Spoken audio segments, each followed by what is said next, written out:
આપણે જોતા હોઈએ છીએ કે અમેરિકાનો વિઝા મળે તે ક્ષણ ઘરનું આખું કુટુંબ ખુશીથી ઝૂમી ઉઠતું હોય છે ને વર્ષો સુધીની જે તૈયારીઓ છે, લોન છે, પૈસાનો બોજ છે, તે બધું જ એક સ્ટેમ્પની અંદર સમાઈ જતું હોય છે। ત્યારે જે બાદ યુવાન યુએસ જતો હોય છે કે પછી અપ્રૂવ થયા બાદની પ્રોસિજરને કન્ટિન્યુ કરતો હોય છે, તે સમયે જ તેને અમેરિકાની નવી ઇમિગ્રેશન પોલિસીનો સામનો કરવો પડતો હોય છે। જે હાલ અમેરિકા દ્વારા નવી ઇમિગ્રેશન પોલિસીએ ભારતીય સમુદાય અને ખાસ કરીને ગુજરાતીઓ માટે સીધો અસરકારક ઝટકો આપ્યો છે। સારી લાઇફસ્ટાઇલ, સ્ટુડન્ટ વિઝા અને હાઈ પેકેજ જોબના સપના રાખતા યુવાનો માટે યુએસનો રસ્તો હવે પહેલાની જેમ સરળ રહ્યો નથી। વ્હાઇટ હાઉસે બોર્ડર સિક્યુરિટી અને વિઝા ફ્રોડ રોકવા માટે કડક પગલાં લીધા છે, જેને કારણે એન્ટ્રીથી લઈને વિઝા મેન્ટેનન્સ સુધીની સમગ્ર પ્રક્રિયા વધુ સ્ટ્રિક્ટ બની ગઈ છે। ત્યારે હાલની ગાઈડલાઇન્સ પ્રમાણે અમેરિકાનું ઇન્ટરવ્યુ, ડોક્યુમેન્ટ વેરિફિકેશન, ઓવરસ્ટેથી લઈને ઝીરો ટોલરન્સની પોલિસી અપનાવવામાં આવી રહી છે।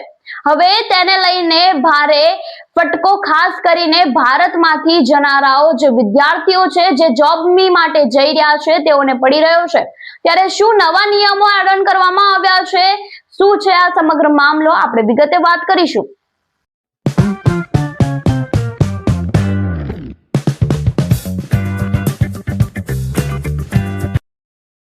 નમસ્કાર, હું આપની સાથે પ્રિયા નાયક, આપનું પીએન ન્યૂઝમાં સ્વાગત છે।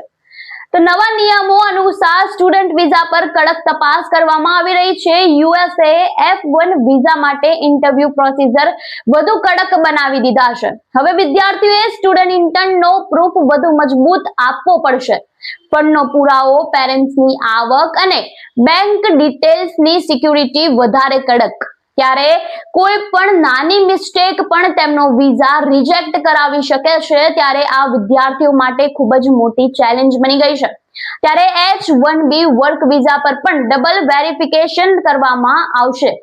જે H1B વિઝા માટે કંપનીઓ તરફથી એમ્પ્લોયની સેલરી, જોબ રોલ્સ અને એક્ચ્યુઅલ વર્ક લોકેશનના પુરાવા 100% ક્લિયર છે કે નહીં તે બધું જ આપવું પડશે।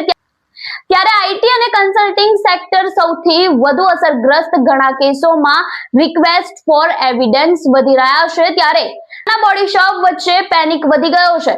ત્યારે નવા નિયમો પ્રમાણે ઓવરસ્ટે સામે ઝીરો ટોલરન્સની નીતિ અપનાવવામાં આવશે।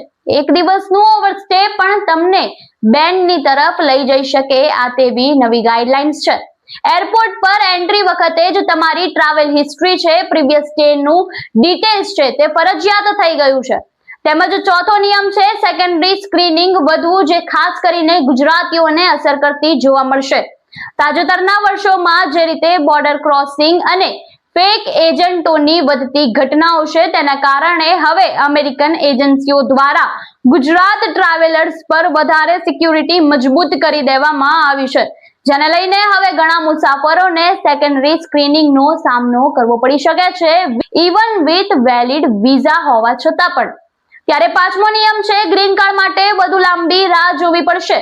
એમ્પ્લોયમેન્ટ બેઝડ EB2 અને EB3 કેટેગરી ઓલરેડી સ્લો જ હતી ને હવે નવા વેરિફિકેશન નિયમો પછી વેટિંગ લાઇન વધુ લાંબી થઈ જશે।